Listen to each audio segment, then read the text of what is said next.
สบายดีเนาะหลังจากที่ห่างหายไปดนมื้อนี้ข้อยสิมาแนะนำเกี่ยวกับการลงเคสซิงเนาะเป็นการลงเคสซิงแบบใหม่เฮาก็เลยนำเข้าเว็บ Google แล้วเนาะเขียนใส่ว่า Apple RJ เนาะเฮาเข้าใส่ตัวที่1แล้วเนาะกดเข้าไปตัวที่1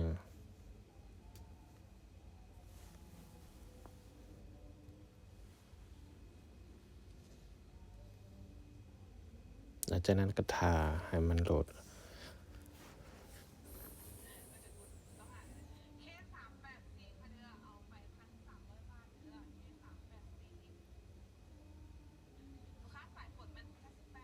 เน็ตช้าเนาะ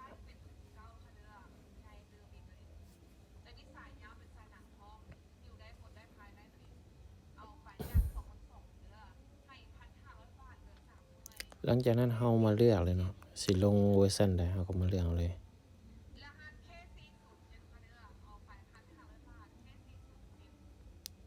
ก่อนอื่นแม่นเฮาให้มาดาวน์โหลดตัวนี้ก่อนเนาะ DNS Anti Reverse นี่เนาะกดเข้าไปเลยตัวนี้ถือว่ายังบ่ได้เนาะต้องกดเข้าใหม่อนุญาตเนาะหลังจากนั้นกดออกไปเข้ามาดาวน์โหลดโปรไฟล์ติดตั้งไปเนาะ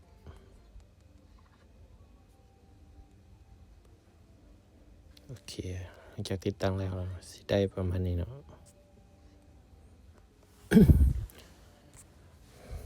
เอามาออกแล้วมาเข้าตัวนี้เนาะเฮาสิได้ตัวนี้หลังจากเฮาติดตั้งโปรไฟล์แล้วมากดเข้าเลยเนาะ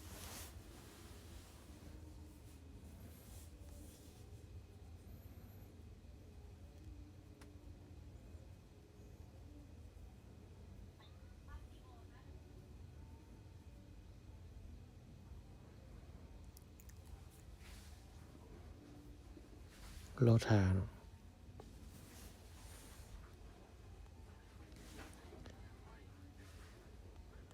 เฮาสิติดตั้ง eSync ก็ได้เนาะหรือว่าเฮาสิมาติดตั้งK-Sync ก็ได้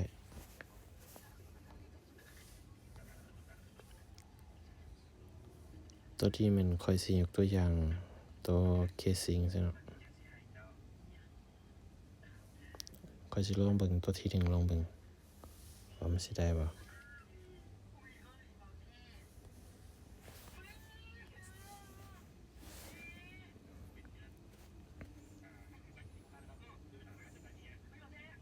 ตัวที่1บ่ได้เนาะบ่ลองเบิ่งตัวที่2เบิ่ง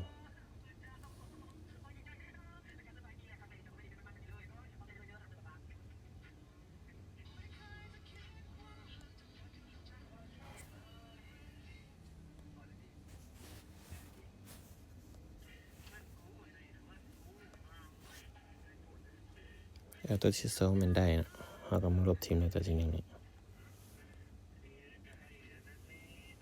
กดเข้าไปแต่ว่าเฮาลงทำอิฐแม่นเฮาจะเข้าบ่ได้เนาะเฮาต้องมา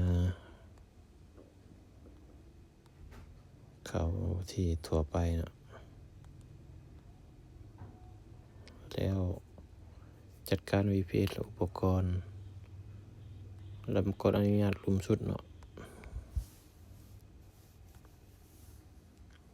กดอนุญาตและเริ่มต้นการทำงานใหม่เนาะหลังจากรีสตาร์ทเครื่องใหม่เนาะจะได้หน้าตาประมาณนี้ลองเข้าไปเบิ่งเนาะเอามาเช็คว่าสามารถใช้งานได้ฮอดมื้อใดนี่เนาะเราสามารถใช้งานได้282มื้อต่อไปแม่นข้อยสิมาลง eSync ต่อเนาะลง eSync แม่นเฮามากดใส่ eSync เนาะ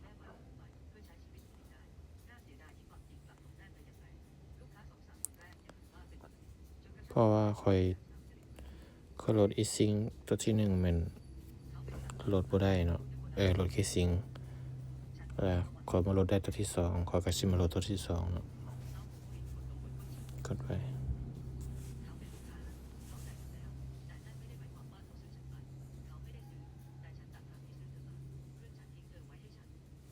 ได้เลยเนาะ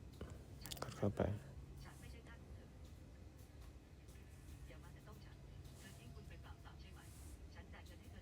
นกกวดมั้งตัวนี้มันเฮาต้องมาดาวน์โหลดอันเครดิตเขาเจ้าเนาะดาวน์โหลดเครดิตเขาเจ้าก่อนอื่นเฮาต้องเบิ่งสื่อเนาะไอ้จริงตัวที่2เนาะที่ว่าเฮาโหลดมาเฮาก็ต้องมาติ๊กเบิ่งตัวเครดิตเขาเนาะตัวที่2เนาะดาวน์โหลดไปเลยบันทึกเนาะ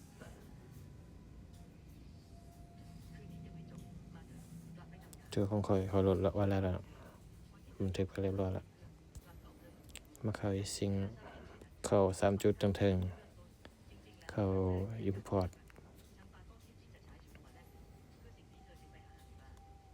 เขาบันทึกอยู่นี่เนาะ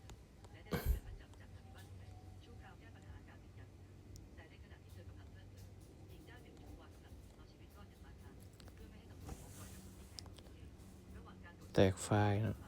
อัน10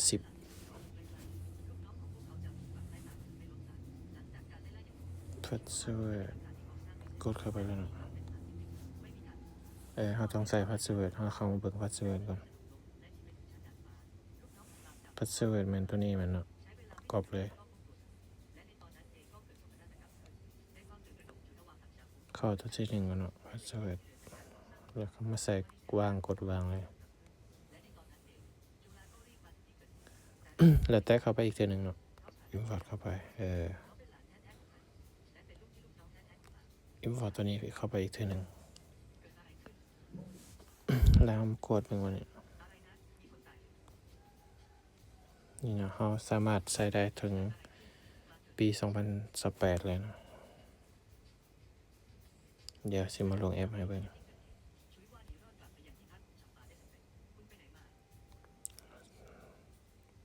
ว่าสามารถ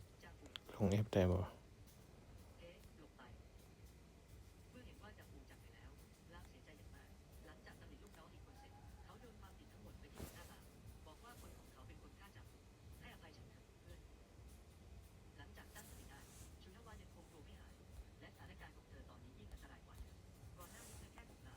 กด signature นะกดติ๊กตัวนี้ install อะไรสิแล้วมากดตัวนี้อีกเติมอีกติ๊กถูกเข้าไป signature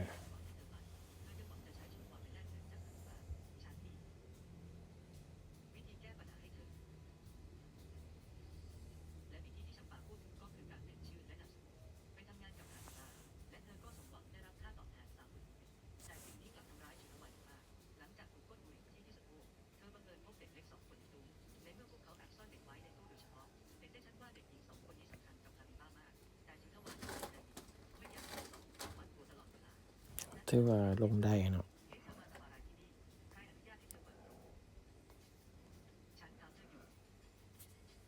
ถือว่าจบคลิป